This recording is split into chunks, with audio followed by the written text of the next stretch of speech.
conseil municipal de Saint-Laurent-Île d'Orléans. C'est le 17 décembre et puis c'est un peu après 17 heures. Madame Moisin, est-ce que vous pouvez lire l'ordre du jour, s'il vous plaît? Certainement. Alors, on a l'ouverture de la séance au premier point, adoption de l'ordre du jour au point 2.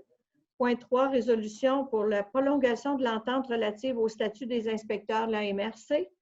Au point 4, résolution pour la demande d'élimination du montant maximum dans le cadre du programme d'aide financière à la restauration patrimoniale, MRC, l'entente MRC, ministère de la Culture. Période de questions portant sur les points 3 et 4 et clôture de la séance au point 6. Alors, quelqu'un pour proposer, je tiens à vous dire par contre que le point 4 doit être reporté à la rencontre du 11 janvier prochain. Mais s'il y a des questions, on pourra, Mme Deslauriers pourra y répondre lors de la période de questions. Alors, quelqu'un pour proposer l'adoption de l'ordre du jour, s'il vous plaît? Je propose. Monsieur Benoît. Pouliot, merci beaucoup. Oui, Benoît Pouliot. Merci.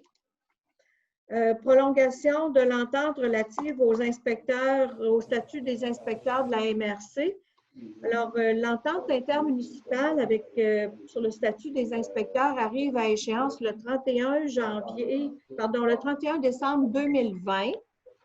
Il y a des travaux qui ont été effectués par le Conseil des maires et la nouvelle entente n'étant pas finalisée, la résolution est à l'effet de prolonger de 3 mois, soit jusqu'au 31 mars 2021, l'entente intermunicipale actuelle relative au statut des inspecteurs. Alors, ce serait quelqu'un pour proposer?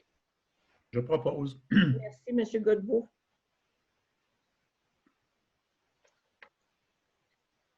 Le point 4, donc, lui, va être traité lors de la séance ordinaire du 11 janvier prochain. On serait rendu, Mme Deslauriers, à la période de questions portant sur les points 3 et 4. Oui. Il y a quelqu'un qui a des questions? Bien, tant qu'à être là. Non, mais Jeanne d'Arc, on t'aurait pas reconnu. Ben, c'est ça.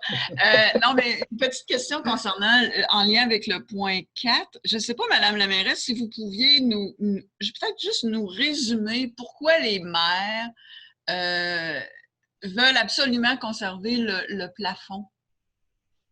Je peux dire que le plafond, c'est parce que eux, dans la façon de voir ça, ils veulent avoir plus de monde qui sont capables de profiter de subventions. C'est simple comme ça, là, je pense. Mais est-ce que ça veut dire que les fonds sont épuisés?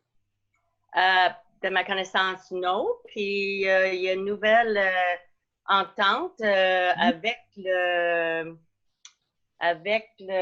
MCC qui va signer, mais il va signer encore pour plus de fonds.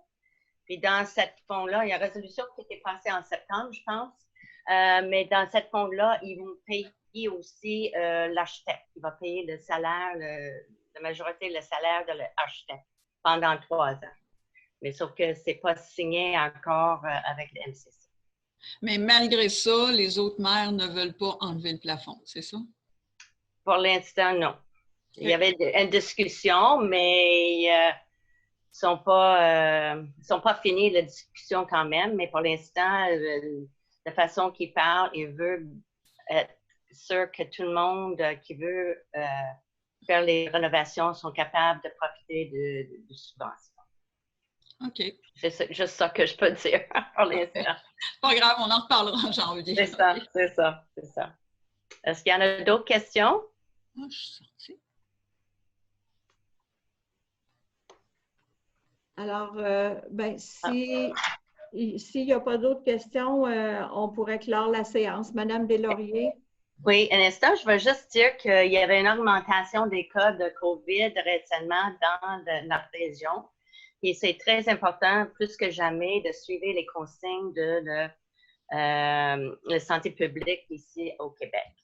Pour une bonne nouvelle, je peux vous annoncer que la taxe foncière maintiendra son niveau actuel sans augmentation pour l'année 2021. Avec ça, là, je vous souhaite des joyeux temps des fêtes. Merci beaucoup. Merci beaucoup. Merci. Qui lève le séance? Moi-même, Julien. Ah, bon, merci beaucoup. Non, ben, c'est Monsieur Mouillot. spécialiste Merci en beaucoup clôture. tout le monde, puis je souhaite des joyeuses fêtes.